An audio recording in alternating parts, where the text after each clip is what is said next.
Selamat pagi saudara-saudariku yang dikasihi Yesus Kristus. Kita bertemu lagi dalam tema agungnya, agama yang bersinar, dibawakan oleh Pendeta Adrison Ginting. Selamat pagi saudaraku, renungan kita hari ini Rabu 11 Oktober 2023 dengan judul Israel bersukacita karena diterima kembali. Ayatnya di dalam Nehemia 8 ayat 18. Seluruh jemaah yang pulang dari pembuangan itu membuat pondok-pondok dan tinggal di situ. Memang sejak zaman Yosua bin Nun sampai hari itu orang Israel tidak pernah berbuat demikian. Maka diadakanlah pesta ria yang amat besar.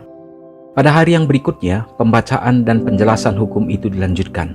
Dan pada waktu yang telah ditentukan, pada tanggal 10 bulan ke-7, upacara hikmat hari pendamaian dilaksanakan sesuai dengan perintah Allah. Dari tanggal 15 sampai tanggal 22 bulan yang sama, orang banyak itu dan para pemimpin mereka sekali lagi merayakan hari raya pondok daun-daunan. Telah dimaklumkan di semua kota mereka dan di Yerusalem harus disampaikan berita dan pengumuman yang berbunyi, pergilah ke gunung, ambillah daun pohon zaitun, daun pohon minyak, daun pohon murad, daun pohon kurma, dan daun dari pohon-pohon yang rimbun, guna membuat pondok-pondok sebagaimana tertulis. Maka pergilah orang-orang mengambil daun-daun itu, lalu membuat pondok-pondok, masing-masing di atas atap rumahnya, di pekarangan mereka, juga di pelataran-pelataran rumah Allah. Maka diadakanlah pesta ria yang amat besar. Israel telah kembali kepada Allah dengan kesusahan yang dalam karena kemurtatan. Mereka telah mengadakan pengakuan dengan berduka cita dan menangis. Mereka telah mengakui kebenaran Allah yang mengurus mereka dan telah berjanji untuk mematuhi hukumnya. Kini mereka harus menyatakan iman dalam perjanjiannya. Allah telah menerima pertobatan mereka. Kini mereka harus bersorak-sorai dengan kepastian pengampunan dosa dan pemulihan mereka kepada kemurahan ilahi. Saudara yang kekasih dalam nama Tuhan, satu pelajaran yang penting untuk kita dapat ambil aplikasinya dalam kehidupan kita. Bagaimana kisah daripada pertobatan bangsa Israel di saat sekian lama, mulai dari zaman Yosua, mereka yang senantiasa memperingati bagaimana kehadiran Tuhan di dalam kehidupan bangsa Israel yang memimpin dalam kelepasan di sepanjang padang belantara. Mereka hidup di dalam pondok-pondok, di dalam tenda untuk merasakan bagaimana keajaiban dan mujizat yang luar biasa.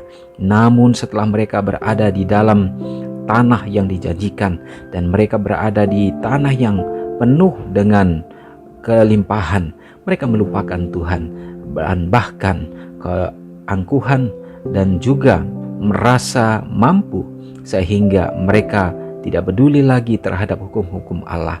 Dan pada saat mereka dikembali lagi sekarang untuk membangun kota Yerusalem, maka pada saat diperdengarkan kembali hukum-hukum Allah, firman Allah, mereka merenungkan dan merasakan kehadiran Allah, dan mereka membangun kembali akan pondok-pondok daun untuk merasakan bagaimana mereka pernah dulu berada di dalam kasih dan tuntunan Tuhan.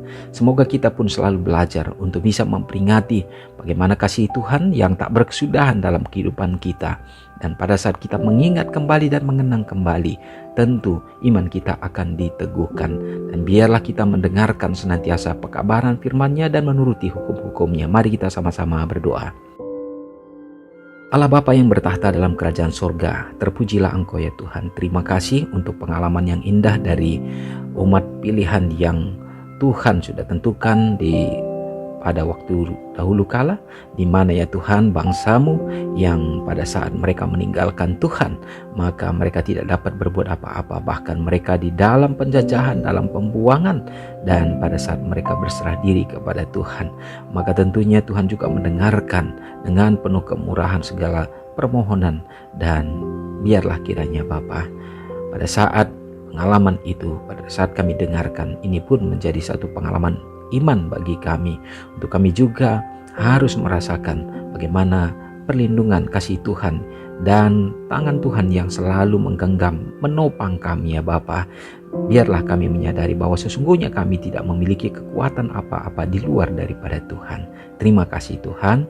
kuatkan dan teguhkanlah iman kami hari ini dimanapun kami berada, umat-umat Tuhan yang siap untuk melakukan segenap kegiatan dan bahkan Bapa dalam pekerjaan. Tuhan berkati, berikanlah kesehatan, berkat yang limpah sehingga ada keberhasilan dan membawa kelimpahan, kecukupan dalam segala kebutuhan dan keperluan anak-anak dalam meraih harapan dan cita-cita mereka.